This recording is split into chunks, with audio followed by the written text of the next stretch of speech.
Por favor, solo finge que me abrazas para que pueda escapar. La niña desesperada le susurró a un extraño, sin saber que aquel hombre era un multimillonario que cambiaría su vida para siempre. Antes de continuar, deja un comentario diciendo desde dónde nos estás viendo. La lluvia de otoño castigaba las aceras del centro de Madrid, transformando el mundo en una mancha borrosa de hormigón gris y faros relucientes. El olor a asfalto mojado, mezclado con los gases de los autobuses, impregnaba el aire. Rafael Méndez se ajustó el abrigo al salir del bufete de abogados, con las palabras aún resonando en su cabeza. El acuerdo con el seguro está cerrado. Los asuntos de Beatriz están resueltos. 6 meses. 6 meses desde el accidente que se llevó a su esposa. El magnate tecnológico de 32 años caminaba sin rumbo, sus zapatos italianos hundiéndose en charcos que ni se molestaba en evitar. Su empresa, Méndez Tech, prácticamente funcionaba sola. La había construido demasiado bien, volviéndose innecesario como todo en su vida ahora. Unos pasos apresurados rompieron su neblina de autocompasión. Una pequeña figura chocó contra sus piernas. «Por favor», susurró una voz jadeante con urgencia, «solo finge que me estás abrazando». Rafael bajó la vista, aturdido. Una niña de quizás 7 años, con el pelo oscuro y revuelto y ropas raídas, estaba apretada contra él. Sus ojos castaños estaban desorbitados por la desesperación. «Ahí está», gritó una voz áspera. «Laura, vuelve aquí». La niña miró a Rafael con pura súplica. «Por favor, solo un minuto. Finge que soy tu hija». Algo en aquellos ojos, cargados con demasiado miedo para una niña, tomó la decisión por él. Sin pensar, rodeó a la temblorosa niña con sus brazos. «Laura, cariño», dijo en voz alta, su voz cargada con la autoridad de años dirigiendo salas de juntas. «Ahí estás. Papá te estaba buscando». 2 hombres con uniformes oscuros se acercaron con los rostros enrojecidos. Rafael los reconoció. Seguridad del Hogar Esperanza, la superpoblada institución estatal de un barrio del sur. «Señor», jadeó el más alto, «esa es una de nuestras residentes. Se escapó durante el recreo». Rafael sintió las manitas de Laura apretar su abrigo. «Lo siento, pero están equivocados. Esta es mi hija, Laura Méndez». Los guardias intercambiaron miradas inciertas. El traje caro, la postura confiada, todo sugería a un hombre acostumbrado a que le creyeran sin cuestionamientos. «Señor, tenemos registros. Están cuestionando la identificación de mi propia hija». La voz de Rafael llevaba suficiente acero como para hacerlos retroceder, porque a mis abogados les interesaría mucho saber de esto. Mientras los guardias se retiraban murmurando disculpas, Rafael sintió que el agarre de Laura se relajaba, pero ella no lo soltó, y algo profundo en su pecho, congelado durante meses, comenzó a resquebrajarse. «Gracias», susurró ella. Rafael miró a esta valiente niña que había tropezado en su vida en el preciso momento en que se preguntaba si aún le quedaba alguna razón para continuar. «De nada, Laura, pero creo que tenemos que hablar». Mientras la lluvia seguía cayendo, ninguno de los dos se dio cuenta de que este abrazo desesperado los salvaría a ambos. Pero primero, necesitaban sobrevivir a lo que estaba por venir, porque escapar del Hogar Esperanza era solo el comienzo de los problemas de Laura. Rafael guió a Laura por el vestíbulo del hotel, consciente de las miradas curiosas. Sus zapatillas gastadas chirriaban contra el mármol impecable. El contraste entre su ropa andrajosa y el lujo parecía obsceno. «Señor Méndez». El conserje saludó respetuosamente. En el ascensor, Laura finalmente rompió el silencio. «¿Por qué me ayudaste?». Rafael estudió su reflejo en las puertas pulidas. A pesar del miedo y el agotamiento, su barbilla mantenía una inclinación terca que le recordaba dolorosamente a Beatriz. Su difunta esposa poseía la misma determinación feroz. «¿Por qué te escapaste?». «Iban a separarme de Pedro», susurró, sus pequeñas manos cerrándose en puños. «Él solo tiene 5 años. No sobrevivirá allí sin mí. Tiene pesadillas todas las noches y no come si no estoy cerca». La suite de Rafael era un testimonio de su éxito. Ventanales del suelo al techo con vistas a la ciudad, muebles italianos carísimos, obras de arte que valían millones. Laura se quedó paralizada, abrumada. «¿Quién es Pedro?». preguntó Rafael con delicadeza. Mi hermanito. Llevamos juntos en el Esperanza 2 años desde que se detuvo, retorciéndose las manos con ansiedad. Dijeron que una familia quiere adoptarlo, pero a mí no. 7 años es demasiado mayor. Nadie quiere a niños que hacen demasiadas preguntas. El pecho de Rafael se encogió. ¿Y tú lo cuidas? Alguien tiene que hacerlo. Tiene pesadillas sobre el incendio, sobre mamá y papá. Se asusta cuando los niños mayores son malos. Su voz se quebró. No puedo dejar que se lo lleven. Es todo lo que me queda. Por primera vez en meses, Rafael sintió un propósito genuino. Laura, ¿y si pudiéramos encontrar una solución que los mantenga juntos permanentemente? Sus ojos se abrieron de par en par con una esperanza tan pura que casi le partió el corazón. ¿Harías eso? Pero si ni siquiera nos conoces. Lo intentaré con todo lo que tengo, pero primero necesitas comer y descansar. Mañana vamos a salvar a tu hermano. Mientras Laura finalmente se relajaba en los lujosos cojines, Rafael se dio cuenta de que, por primera vez desde la muerte de Beatriz, tenía algo por lo que valía la pena luchar. A la mañana siguiente, Rafael estaba sentado frente a su abogado, Roberto Silva, cuyo despacho con vistas a Madrid olía a caoba y poder. A ver si lo entiendo, dijo Roberto lentamente, limpiándose las gafas con nerviosismo. ¿Quieres adoptar a 2 niños que conociste ayer? ¿Una de ellos técnicamente fugitiva de la custodia estatal? Laura no es una fugitiva. Es una niña aterrorizada que protege a su hermano de un sistema que les ha fallado a ambos. Roberto se reclinó estudiando a su cliente. Rafael, entiendo que todavía estás procesando el duelo por Beatriz, pero hacerte cargo de niños traumatizados no es una terapia. Esto no tiene nada que ver con el duelo, interrumpió Rafael, aunque ambos sabían que no era del todo cierto. Estos niños necesitan ayuda. Tengo recursos ilimitados, un hogar estable y tiempo. El Estado no lo verá así. Eres soltero, sin experiencia en paternidad, y francamente tu estado mental desde el accidente... Roberto suavizó la voz con genuina preocupación. Apenas has salido de casa en 6 meses. Tu asistente atiende llamadas de inversores preocupados cada semana. Rafael se levantó bruscamente. Estoy funcionando, tomando decisiones, gestionando responsabilidades. Estás sobreviviendo, no viviendo. Hay una diferencia. La voz de su amigo llevaba décadas de amistad. El proceso de adopción podría llevar años. De vuelta en el hotel, Rafael encontró a Laura acurrucada junto a la ventana. ¿Cómo ha ido? Va a ser complicado. El sistema no está diseñado para esto. Hay procedimientos, periodos de espera. Laura asintió con una sabiduría resignada. Está bien. Lo intentaste. Laura, mírame. Esperó a que sus ojos se encontraran con los suyos. Dije complicado, no imposible. No me rindo fácilmente. Pregúntale a cualquiera que haya intentado competir contra Mendes Tech. Por primera vez, Laura sonrió. Realmente sonrió. ¿Qué hacemos ahora? Ahora vamos a ver a Pedro oficialmente. Estoy cobrando todos mis favores. Para esta noche quiero saber exactamente contra qué estamos luchando. Laura le rodeó con sus delgados brazos. Rafael sintió algo olvidado. Esperanza mezclada con determinación y el aterrador conocimiento de que finalmente tenía algo por lo que valía la pena luchar de nuevo. El Hogar Esperanza se alzaba como una fortaleza de hormigón en el descuidado barrio del sur. Ventanas estrechas con rejas, una valla coronada con alambre de espino, más una prisión que un hogar para niños. El Tesla negro de Rafael parecía absurdamente fuera de lugar en el aparcamiento lleno de baches. No quiero volver, susurró Laura, agarrando la mano de Rafael con fuerza. Huele a desinfectante y a tristeza. Las paredes siempre están frías. No te vas a quedar. Solo vamos a visitar a Pedro, ¿recuerdas? La directora Marta Acosta era una mujer severa de unos 50 años que miraba a Rafael con profunda sospecha. Su espartano despacho solo tenía pósteres motivacionales sobre la disciplina y una planta mustia. Señor Méndez, aprecio su repentino interés, dijo Acosta sin ninguna apreciación en su tono, pero Laura no está disponible para ser adoptada.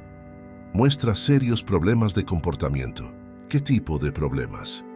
Fugas, desafío a la autoridad, incapacidad para seguir las reglas. Perturba las oportunidades de otros niños. El tono era cortante, una genuina antipatía por una niña de 7 años. Cuestiona las decisiones, socava al personal. Rafael sintió a Laura encogerse a su lado, intentando hacerse invisible. Tiene 7 años. La edad no excusa un comportamiento destructivo. Su hermano Pedro, sin embargo, es un candidato excelente, bien educado, adaptable. Varias familias han mostrado un gran interés. Fueron conducidos por pasillos llenos de pósteres irónicos, dada la desesperación del lugar. Niños de varias edades se sentaban en una sombría sala común, con rostros vacíos, con esa particular vacuidad que Rafael reconocía de sus propios meses recientes. Entonces Laura se soltó y echó a correr. Un niño pequeño de pelo castaño claro y los mismos ojos marrones se lanzó a sus brazos, aferrándose a ella como si fuera oxígeno. El pequeño sollozaba, su delgado cuerpo temblando. «Laura, me dijeron que te habías ido para siempre». Su voz era un grito agudo de pánico. «No comí ni ayer ni anteayer. La señora Cardoso dijo que te había atropellado un coche». «Estoy aquí, Peque». Laura lo calmaba pasándole los dedos por el pelo con una ternura practicada. «He traído a alguien especial». «Su codependencia es altamente problemática», observó Acosta con desaprobación.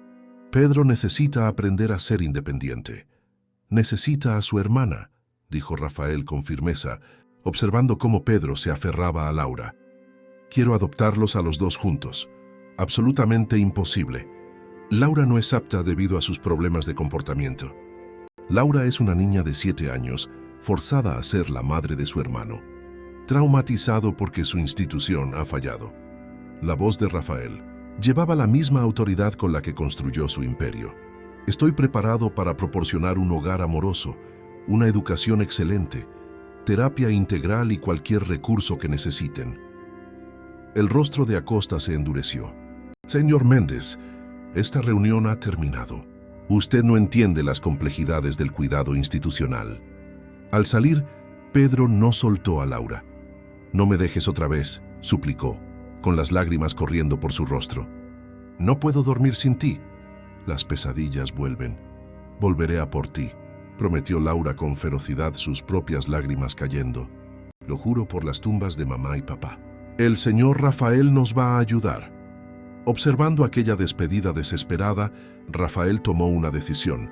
No solo iba a adoptar a estos niños, iba a destruir sistemáticamente la institución que los había torturado. 3 días después, la investigadora privada Julia Rodríguez esparció fotografías sobre la mesa como si fueran pruebas de un crimen. Laura estaba a salvo en el club infantil del hotel, mientras Rafael planeaba lo que rápidamente se estaba convirtiendo en una guerra. «No te va a gustar lo que he encontrado». Julia organizó las pruebas condenatorias.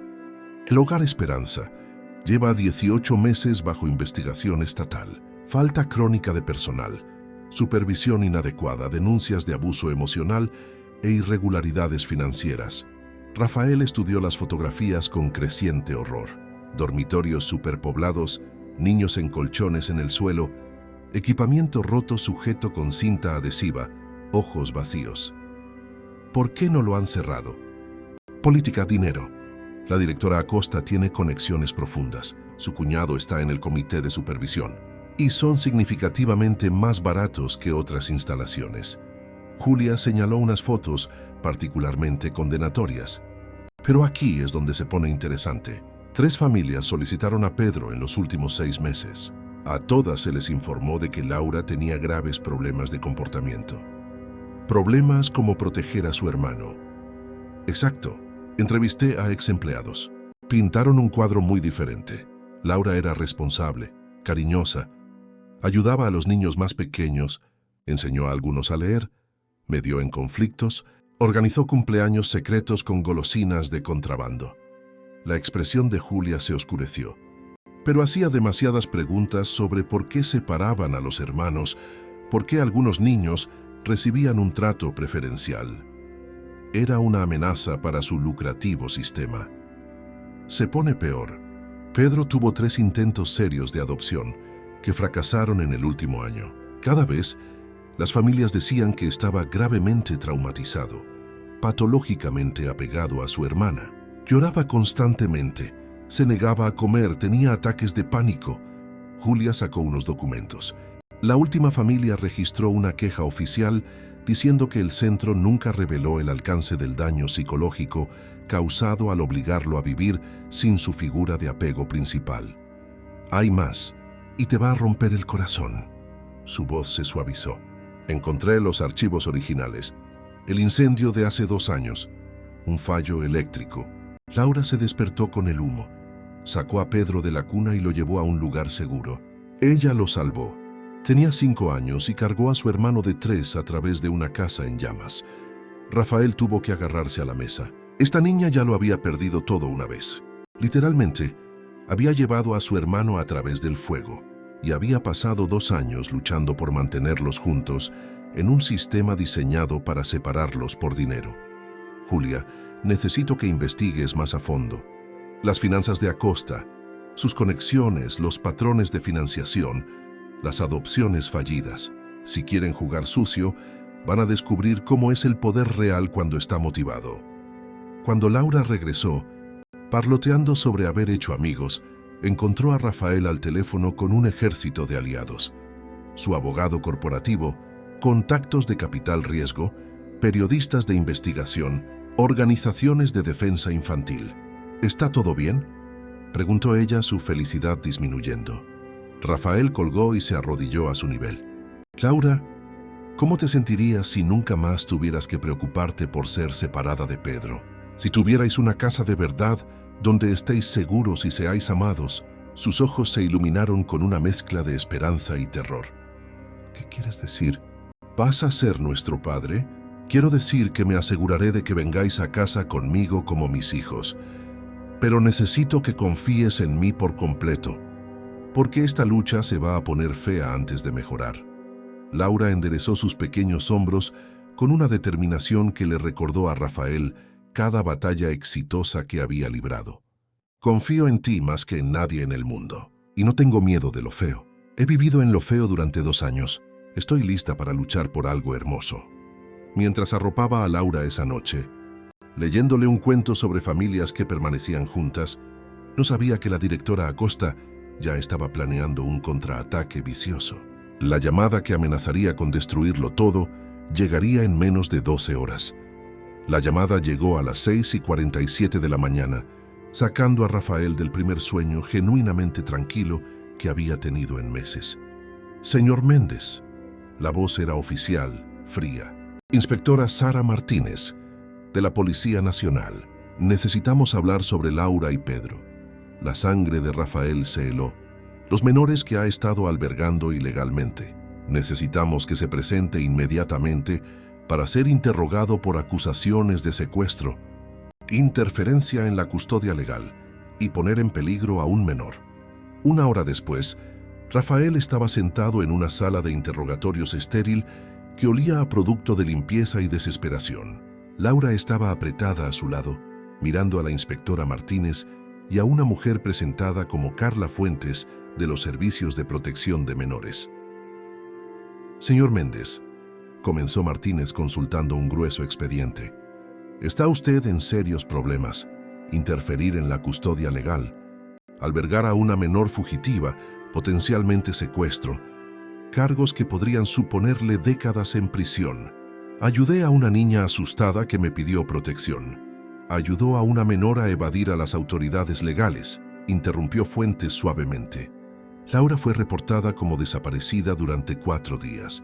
Durante este tiempo, Pedro ha sido colocado con una familia de acogida aprobada.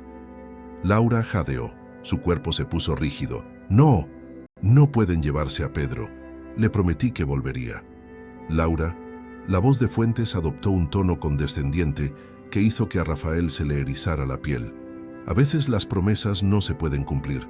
Pedro está en un hogar estable ahora, con gente que puede darle el cuidado adecuado sin la carga de una relación fraternal inestable. Yo le doy el cuidado adecuado. La voz de Laura se quebró. Llevo cuidando de él desde que tenía 3 años. Yo lo salvé del incendio. No come ni duerme sin mí. Rafael sintió una ira creciente como metal fundido. ¿Dónde está Pedro exactamente? Fuentes intercambió una mirada significativa con Martínez. Esa información es confidencial. pero puedo asegurarle que está recibiendo un cuidado excelente de una familia con experiencia en trauma infantil. ¿Qué familia? ¿Qué cualificaciones? ¿Cuánto tiempo llevan aprobados? Señor Méndez, Martínez se inclinó de forma intimidante. Su preocupación debería ser evitar los graves cargos que podrían destruir su vida y su imperio. Estamos dispuestos a ser indulgentes si coopera plenamente y devuelve a Laura inmediatamente. Rafael miró a Laura, que intentaba ser valiente con todas sus fuerzas. Con los puños apretados y los nudillos blancos, las lágrimas corriendo silenciosamente por sus mejillas, todo en él se rebeló contra la idea de entregar a esta niña a personas que la veían como un problema a eliminar. Quiero hablar con mi abogado, inmediatamente. Alargar esto con maniobras legales solo traumatizará más a Laura, dijo Fuentes con una suavidad aceitosa. ¿Reintegración en qué? En un sistema que le ha fallado sistemáticamente desde que entró. La máscara de Fuentes se deslizó, revelando algo feo. El sistema funciona para los niños que colaboran con él. Laura ha demostrado una incapacidad para adaptarse. Laura ha demostrado coraje protegiendo a su hermano en un entorno que intentó destruir su vínculo por conveniencia financiera.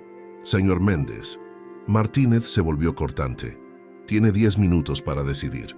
Coopere ahora y lo consideraremos un malentendido. Siga obstruyendo. Y será arrestado por múltiples delitos graves. Rafael sintió la trampa cerrándose como una jaula de acero. Pero cuando Laura lo miró con una confianza absoluta, brillando en sus ojos, una confianza que decía que él era el único adulto que había luchado por ella, se dio cuenta de algo que cambiaba el juego. No estaba luchando por la custodia, estaba luchando por la justicia. Y tenía recursos inimaginables. Inspectora Martínez, dijo Rafael con una calma mortal, antes de continuar, quiero denunciar oficialmente múltiples delitos: abuso infantil sistemático, infligir deliberadamente trauma psicológico, conspiración para separar a hermanos por beneficio económico y fraude en los procedimientos de adopción. Y tengo pruebas exhaustivas. Fuentes palideció visiblemente. Señor Méndez, está haciendo acusaciones infundadas que constituyen una calumnia. Lo estoy, porque creo que a la Fiscalía General del Estado le fascinaría la investigación de Julia Rodríguez sobre las irregularidades financieras del Hogar Esperanza, el patrón documentado de adopciones saboteadas y el abuso sistemático de los más vulnerables. Mientras los adultos se miraban en un silencio eléctrico, Laura susurró algo que detuvo a todos en seco. Pedro no está con una familia de verdad, ¿verdad? Todavía está en el Esperanza, en el cuarto de castigo donde meten a los niños que lloran demasiado. El silencio le dijo a Rafael todo lo que necesitaba saber. La guerra no había hecho más que empezar, pero Laura acababa de revelar que sabía mucho más sobre los oscuros secretos de la institución de lo que nadie se había dado cuenta. Secretos que podrían derribar todo el sistema corrupto. En 2 horas, Rafael había movilizado un equipo impresionante. Su suite se había convertido en una sala de guerra con portátiles, documentos legales y una línea directa con la periodista de investigación Fernanda Torres de El País. Laura, dijo Rafael suavemente, arrodillándose a su lado, necesito que me cuentes todo sobre ese cuarto de castigo. ¿Puedes hacerlo por Pedro? Los ojos de Laura estaban rojos, pero su voz era firme con la terrible sabiduría de una niña que ha visto demasiado. Está en el sótano, pasado el lavadero donde nos hacen trabajar. La señora Acosta mete allí a los niños cuando se portan mal. Eso significa llorar por tu familia o preguntar por qué no puedes llamar a tus parientes. Se limpió la nariz con la manga. No hay ventanas, solo un colchón y un cubo. Te dan una comida al día mientras piensas en tu comportamiento. Las manos de Rafael se cerraron en puños. ¿Cuánto tiempo los dejan allí? Depende de lo arrepentido que finjas estar. Carlos Martín estuvo 5 días el mes pasado porque no paraba de preguntar por su abuela. Cuando salió no habló durante semanas. Su voz bajó a un susurro. Pedro estuvo allí 3 veces antes de que yo aprendiera a detenerlos. Por eso tengo que hacer preguntas y causar problemas, para que la atención se centre en mí, no en él. Fernanda Torres levantó la vista de su portátil con el rostro pálido. Rafael, si esto es verdad, estamos hablando de abuso sistemático a una escala que podría derribar todo el sistema de supervisión. Esto no es negligencia, es tortura. El teléfono vibró con un mensaje de Julia. Emergencia. He encontrado a Pedro. Ven ahora. Traigo refuerzos. 20 minutos después, el convoy de todoterrenos de Rafael se detuvo en el Hogar Esperanza, seguido por la furgoneta de noticias de Fernanda y 3 vehículos de protección de menores que Julia había convencido para que se unieran. La directora Acosta los recibió en la entrada, con el rostro contraído por la furia y el pánico. «Usted no tiene ninguna autoridad aquí, Méndez». «Esto es acoso». Rafael se acercó, su voz mortalmente tranquila. «¿Dónde está Pedro? Ese niño está recibiendo orientación disciplinaria apropiada. ¿Dónde está?» El rugido resonó por los pasillos, haciendo que varios niños se asomaran a las puertas con una mezcla de terror y fascinación. Julia apareció a su lado. Sótano. Tercera puerta después de las lavadoras. «Rafael, está...» sacudió la cabeza. «Simplemente prepárate». El cuarto de castigo era todo lo que Laura había descrito, y peor. Pedro estaba sentado en un rincón, con sus delgados brazos rodeando sus rodillas, meciéndose ligeramente. Parecía haber envejecido años en 4 días. Su rostro demacrado por la deshidratación y el terror. Al ver a los adultos, se apretó más contra la esquina. «Por favor, no me hagan más daño», susurró. «Seré bueno. No lloraré por Laura, lo prometo». Rafael nunca había experimentado una ira así. No era ira. Era un cambio fundamental en su comprensión de lo que era capaz de proteger y destruir. Se arrodilló lentamente, su voz infinitamente suave a pesar de la furia. «Pedro, ¿te acuerdas de mí? Soy Rafael, el amigo de Laura. Me ha enviado para llevarte a casa con ella». Los ojos de Pedro se abrieron de par en par con una esperanza desesperada. «Laura, ¿está bien? Me dijeron que estaba muerta, que la había atropellado un coche porque se escapó. Laura está a salvo esperándote. Nunca ha dejado de luchar para volver a por ti».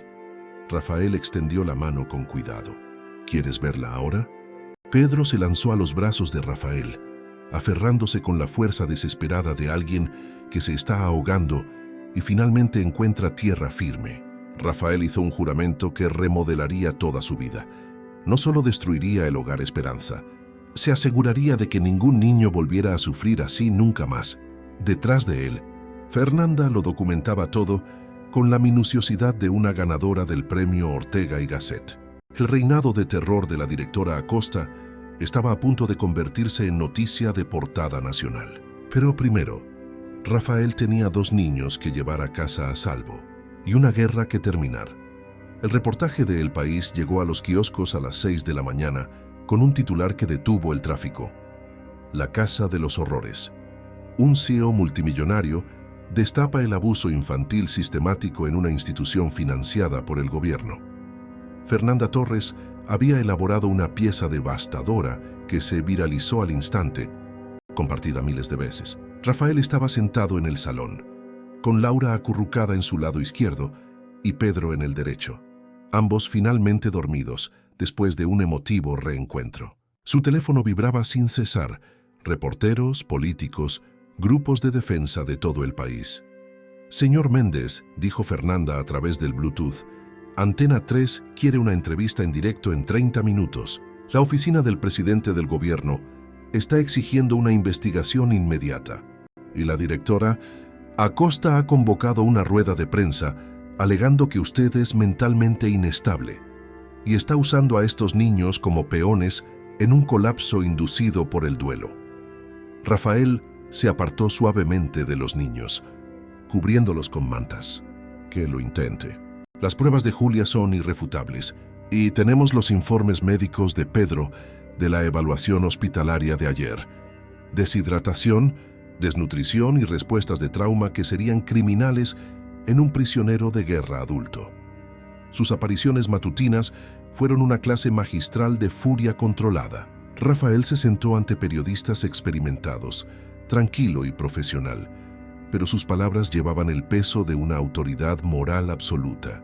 Cuando Acosta apareció en una cadena rival, alegando que Laura era una niña perturbada, Con un historial de manipulación y mentiras, la respuesta fue rápida y devastadora. La directora Acosta es una mujer que metió a un niño de 5 años en una celda de aislamiento por llorar por su hermana. Dijo directamente a la cámara: dejaré que el público decida quién está manipulando a quién. Al mediodía, los manifestantes se congregaron fuera del hogar, con pancartas que decían: salven a nuestros niños y cierren esta casa de los horrores.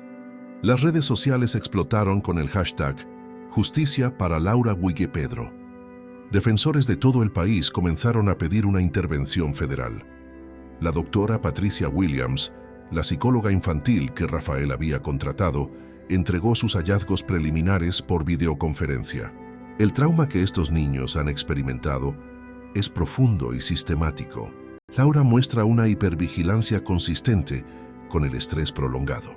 Pedro muestra signos claros de síndrome de abuso institucional. El hecho de que Laura haya mantenido sus instintos protectores y su resiliencia emocional es extraordinario. Laura se removió en el sofá, parpadeando ante la luz. ¿Todo esto está pasando por nosotros? Rafael se sentó a su lado acariciándole el pelo. Está pasando porque niñas valientes como tú finalmente tienen a alguien con el poder suficiente para hacer que el mundo escuche. ¿Estamos en problemas? ¿Se llevarán a Pedro? Nunca. La certeza era absoluta. Te lo prometo, Laura. Nunca más os separarán. No mientras me quede aliento. Laura estudió su rostro con la seria intensidad de una niña que ha aprendido a leer las emociones de los adultos para sobrevivir. ¿Vas a ser nuestro padre de verdad? ¿Para siempre? La pregunta golpeó a Rafael con una fuerza inesperada. En toda su planificación estratégica, se había centrado en rescatarlos del peligro inmediato. Pero Laura preguntaba por la permanencia, por la pertenencia, por la familia para siempre que ambos habían perdido en un incendio hacía 2 años. Sí, dijo dándose cuenta de que nunca había querido decir algo con tanta plenitud. Para siempre. Incluso cuando seáis mayores y tengáis vuestras propias familias, siempre seréis mis hijos. Laura sonrió con pura alegría y le echó los brazos al cuello. Pero por encima de su hombro, Rafael vio a Pedro observando con ojos que cargaban demasiado cansancio para un niño de 5 años. El pequeño había aprendido a no confiar en las promesas de un para siempre. Rafael tenía trabajo por delante. Pero por primera vez en meses, ese trabajo parecía lo más importante que jamás había intentado. Afuera, la guerra mediática continuaba, pero dentro de la suite estaba aprendiendo a ser alguien que nunca había sido. Un padre. El teléfono sonó con noticias que lo cambiarían todo. Señor Méndez, soy la agente de la Policía Nacional Sonia Cooper. Necesitamos hablar de lo que hemos descubierto sobre los registros financieros del Hogar Esperanza. ¿Puede venir de inmediato? Esto es más grande de lo que imagina. La oficina de la Policía Nacional en Madrid parecía una fortaleza de justicia. Rafael se sentó rodeado por la agente Sonia Cooper, el subdirector Marcos Rocha y suficientes cajas de pruebas para llenar un almacén. Laura y Pedro estaban a salvo con la doctora Williams, comenzando sus sesiones de terapia. Señor Méndez, comenzó la agente Cooper, extendiendo documentos financieros, su investigadora descubrió la punta del iceberg. Lo que hemos encontrado en las últimas 48 horas es una operación sistemática que involucra múltiples centros en 3 comunidades autónomas. Rafael se inclinó, sus instintos de empresario reconociendo el alcance. ¿Blanqueo de dinero? Peor, el Hogar Esperanza ha estado saboteando deliberadamente adopciones para mantener una población estable de residentes a largo plazo. El Estado paga más por los niños que llevan más de 2 años en el sistema, casi el doble de la tarifa estándar para niños difíciles de colocar. Rocha sacó un gráfico que mostraba las estructuras de pago. Han estado creando niños difíciles de colocar, dañándolos psicológicamente. La revelación golpeó a Rafael como un golpe físico. Están torturando a niños para obtener beneficios. Se vuelve más oscuro. Hemos identificado al menos otras 12 instalaciones en Madrid, Cataluña y Andalucía que operan con esquemas similares. Acosta no actuaba sola. Esto es una empresa criminal organizada disfrazada de bienestar infantil. La voz de Cooper llevaba la furia contenida de 20 años luchando contra la injusticia. Su Laura y su Pedro no eran víctimas, eran centros de beneficio. Dos niños que generaban aproximadamente miles de euros al mes en financiación estatal, con una supervisión mínima. Rafael tuvo que agarrarse a la mesa para mantener la compostura. El cuarto de castigo, diseñado para quebrar sistemáticamente sus espíritus. Los niños que se defienden, que hacen preguntas, que intentan proteger a sus hermanos, son objetivo de destrucción psicológica hasta que se vuelven dóciles o cumplen la mayoría de edad y salen del sistema. Rocha mostró fotografías de instalaciones similares. Hemos encontrado cuartos de castigo en 8 de los 12 lugares que estamos investigando. ¿De cuántos niños estamos hablando? La expresión de Cooper se ensombreció. Estimación conservadora. Más de 300 están siendo activamente abusados en este momento. Algunos han estado en esta red toda su vida, movidos entre instituciones, cuando alguien se vuelve demasiado curioso. Rafael pensó en la feroz protección de Laura, en el terror de Pedro, en los niños de ojos vacíos, multiplicado por 300. ¿Qué necesitan de mí? Su atención mediática ha sido inestimable. La presión pública está obligando a los políticos a actuar, pero necesitamos sus recursos para algo más grande.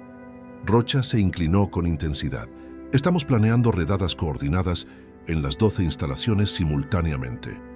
Necesitaremos alojamiento temporal, apoyo psicológico, atención médica y representación legal para potencialmente cientos de niños traumatizados. Lo tienen. Lo que necesiten. Presupuesto ilimitado. Hay más. Varias de estas instalaciones tienen conexiones con agencias de adopción internacionales que sospechamos están involucradas en tráfico de personas. Esta investigación podría abarcar múltiples países y llevar años. Cooper estudió el rostro de Rafael. ¿Está preparado para este nivel de compromiso? Una vez que empecemos no hay vuelta atrás. Rafael pensó en Laura enseñando a leer a los niños en secreto, en el agarre desesperado de Pedro después de 4 días en aislamiento, en los cientos que aún estaban atrapados en infiernos similares.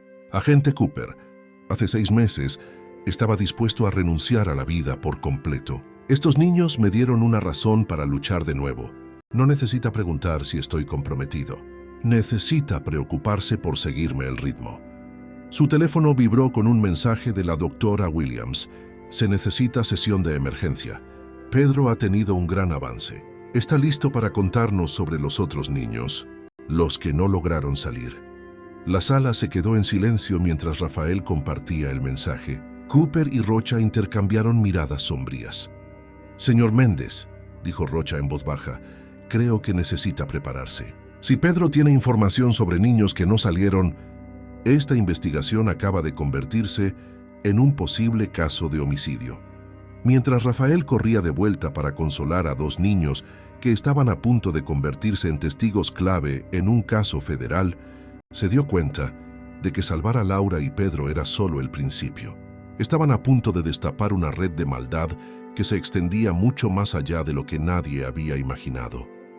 Pero por primera vez desde la muerte de Beatriz, Rafael se sentía verdaderamente vivo, impulsado por una furia justa y un amor incondicional por 2 niños que merecían justicia. La guerra se estaba expandiendo, pero también su ejército de aliados. Y Rafael nunca había perdido una guerra que le importara tanto. El despacho de la doctora Williams se sentía pesado cuando Rafael llegó, como si el peso de terribles secretos se hubiera asentado en los propios muebles. Laura estaba sentada coloreando con trazos agresivos, mientras Pedro estaba acurrucado en el regazo de la doctora, su vocecita apenas audible hablando en una grabadora digital. Pedro ha sido increíblemente valiente hoy, dijo la doctora Williams en voz baja, su cálida actitud contenida.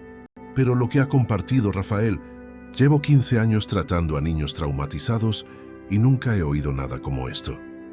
Pedro levantó la vista con ojos que contenían un conocimiento que ningún niño de 5 años debería poseer. Señor Rafael, le conté a la doctora Patricia sobre los niños que se llevaron por la noche, los que nunca volvieron. La sangre de Rafael se heló. ¿Llevados a dónde, campeón? La señora Acosta decía que iban a familias especiales, pero su voz bajó a un susurro. Vi cómo metían a Julia en una furgoneta sin ventanas. Estaba gritando por su mamá, pero su mamá estaba muerta, como nuestra mamá y nuestro papá. La doctora Williams le pasó a Rafael un bloc de notas legal cubierto de apuntes. Según Pedro, los niños que causaban demasiados problemas o no tenían parientes vivos desaparecían durante los turnos de noche. El personal les decía a los demás que habían sido adoptados, pero Pedro notó que esos niños nunca recibían la preparación normal. Ropa nueva, fiestas de despedida, encuentros con las familias. ¿Cuántos niños? La voz de Rafael era firme, pero por dentro se estaba fracturando. Pedro recuerda al menos a 8 en el último año. Todos sin contacto familiar, sin defensores, nadie que hiciera preguntas. La compostura profesional de Williams se resquebrajó. Rafael, estoy legalmente obligada a denunciar la sospecha de tráfico de personas. Y basándome en el testimonio de Pedro, Laura levantó la vista de su violento dibujo. Se los llevaban a un sitio malo, donde la gente hace daño a los niños por dinero y les saca fotos. Oí a la señora Acosta hablar por teléfono sobre mercancía y clientes especiales que pagan extra por stock nuevo. La sala se quedó en silencio, excepto por el corazón de Rafael latiendo contra sus costillas. Su hija de 7 años, porque eso es lo que Laura era ahora. Acababa de describir una operación de tráfico de niños que operaba bajo la cobertura del bienestar social sancionado por el Estado. Laura, dijo con cuidado, ¿viste alguna de esas llamadas? ¿Oíste nombres o lugares? Laura asintió con gravedad. La señora Acosta tiene un teléfono rojo en su cajón. Solo lo usa por la noche, cuando la mayoría de los empleados se han ido. Habla sobre la calidad del producto, los programas de envío y los clientes premium en otras comunidades. El teléfono de Rafael estaba en su mano, marcando a la agente Cooper antes de que conscientemente decidiera moverse. Agente Cooper, soy Rafael Méndez. Necesito a la Policía Nacional en el despacho de la doctora Williams de inmediato. Tenemos testimonios sobre tráfico de niños. Creo que el Hogar Esperanza es una tapadera para vender niños. Cuando Cooper llegó 30 minutos después con un equipo especializado de entrevistadores infantiles, el alcance de la investigación explotó exponencialmente. El testimonio de Pedro, dado con Laura sosteniendo su mano como apoyo, pintó un cuadro de tráfico sistemático disfrazado de servicios de adopción. La gente de la noche venía a buscar a niños diferentes, explicó Pedro al amable especialista. No usaban la puerta de delante, venían por el sótano, donde está el cuarto de castigo. La señora Acosta se llevaba a los niños y decía que iban a conocer a su nueva familia, pero la gente no era amable como las familias. Daban miedo y tenían cámaras. La mandíbula de Cooper se tensó con furia profesional. Pedro, estás siendo increíblemente valiente. ¿Puedes recordar algo sobre esa gente? ¿Cómo eran o qué decían? Un hombre tenía un tatuaje de una serpiente en el cuello. Le dijo a la señora Acosta que Julia era la mercancía perfecta, porque era pequeña y había sido quebrada adecuadamente. La repetición clínica de un lenguaje tan horrible de la boca de un niño de 5 años hizo que todos se estremecieran. La señora Acosta le dio dinero a él y él le dio dinero a ella. Luego se llevaron a Julia en la furgoneta. La doctora Williams tuvo que salir de la habitación para recomponerse. Rafael rodeó a ambos niños con sus brazos, su voz feroz con un amor protector. Laura, Pedro, quiero que me escuchéis con mucha atención. Nunca, jamás volveréis a ese lugar. Estáis a salvo ahora y sois mis hijos para siempre. ¿Entendido? Laura apretó su rostro contra su pecho. ¿Vas a impedir que hagan daño a otros niños como nos lo hicieron a nosotros? Sí, dijo Rafael con absoluta certeza. Vamos a detenerlos. Vamos a salvar a cada niño que podamos encontrar y nos aseguraremos de que la gente mala no vuelva a hacer daño a nadie nunca más. Mientras Cooper coordinaba una respuesta federal que involucraba a múltiples agencias en 6 comunidades autónomas, Rafael se dio cuenta de que su guerra contra el Hogar Esperanza acababa de convertirse en algo mucho más grande. Una batalla contra una red de monstruos que compraban y vendían niños para obtener beneficios. Pero también se dio cuenta de otra cosa. Laura y Pedro no solo habían sobrevivido a este mal, habían recopilado información que podría destruirlo por completo. Sus valientes y brillantes hijos estaban a punto de ayudar a salvar a cientos de otros. El enfrentamiento final iba a ser más devastador de lo que Acosta podría haber imaginado. Las redadas federales comenzaron exactamente a las 4:47 de la mañana en 6 comunidades autónomas, con equipos de la Policía Nacional asaltando simultáneamente 12 instalaciones.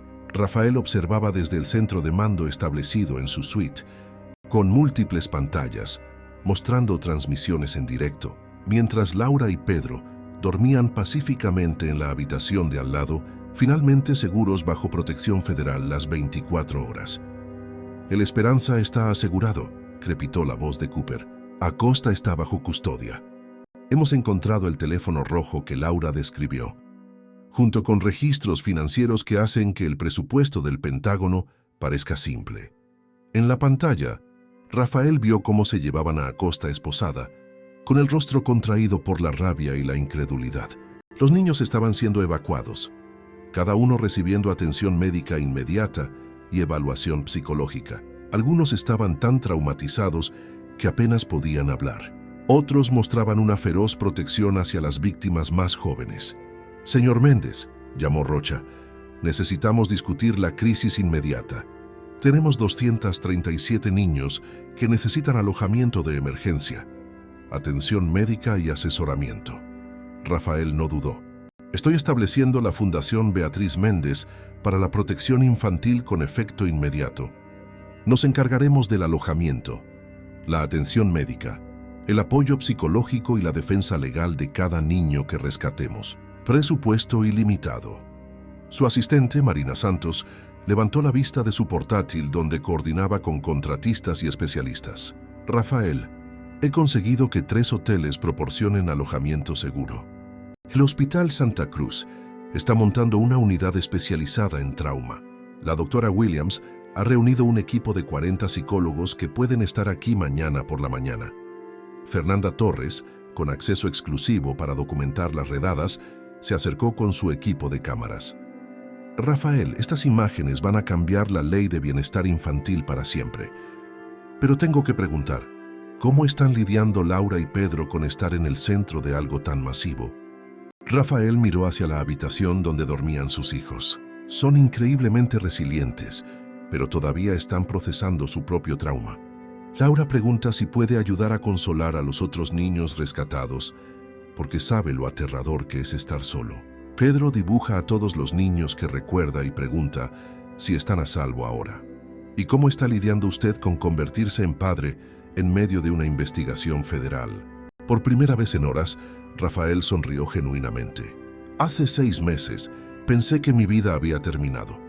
Ahora tengo 2 niños increíbles que me han enseñado que el amor y la familia no tienen que ver con la biología. Se trata de elegir protegerse mutuamente, sin importar qué. Laura y Pedro me eligieron a mí tanto como yo los elegí a ellos». La doctora Williams salió de una teleconferencia. «Rafael, estamos viendo patrones en todos los niños que confirman el testimonio de Pedro.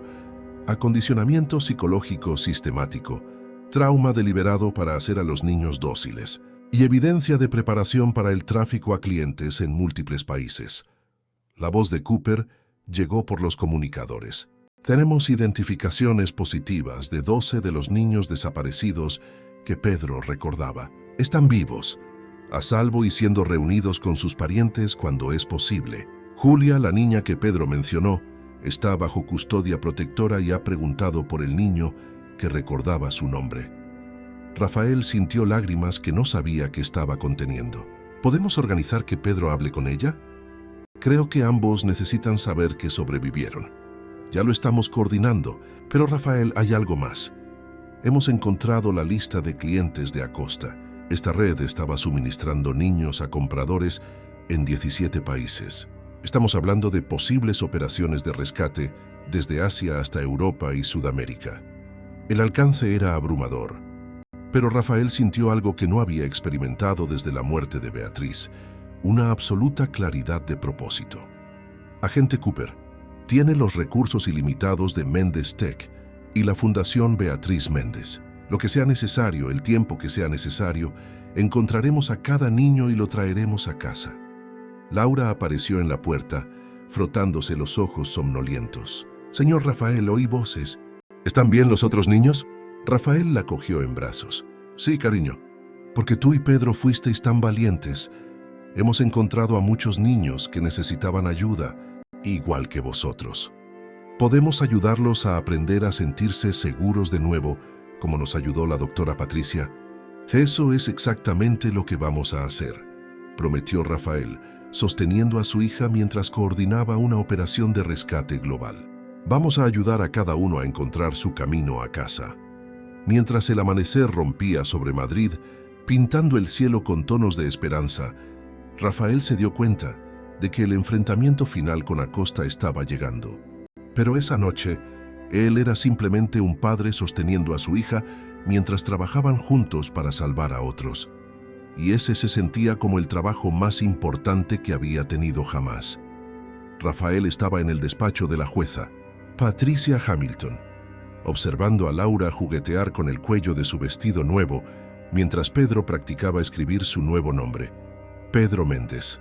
La audiencia de adopción estaba programada para comenzar en 10 minutos, oficializando lo que había sido una verdad en sus corazones desde aquel día lluvioso en que una niña desesperada le pidió a un extraño que fingiera abrazarla. Señor Méndez, dijo la jueza cálidamente, revisando el extenso expediente, en 30 años en el banquillo, nunca he visto un caso de adopción como este. Laura y Pedro, ¿entendéis lo que está pasando hoy? Laura se enderezó con una compostura desarrollada a lo largo de meses de terapia. Sí, señoría. Hoy va a ser oficial que el señor Rafael es nuestro padre para siempre y vamos a ser la familia Méndez de verdad. Pedro levantó la vista de su cuidadosa escritura. Y nadie podrá separarnos de nuevo, ¿verdad? Ni siquiera si tengo pesadillas o Laura hace demasiadas preguntas. Los ojos de la jueza se suavizaron. Así es, Pedro. Hoy os convertís en una familia para siempre y nadie puede cambiar eso. La sala del tribunal estaba llena.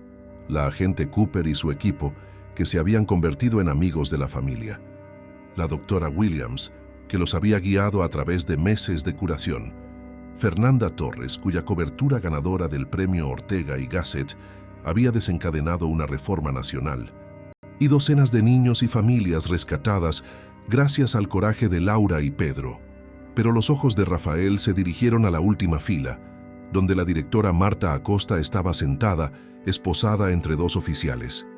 Se enfrentaba a cadena perpetua por su papel en la red de tráfico, pero Rafael había solicitado su presencia por razones que iban más allá de los procedimientos legales. Marta Acosta, se dirigió la jueza directamente a la acusada. Ha solicitado hacer una declaración antes de que esta adopción sea finalizada. El tribunal la escuchará, pero le advierto que cualquier intento de interrupción resultará en su expulsión inmediata.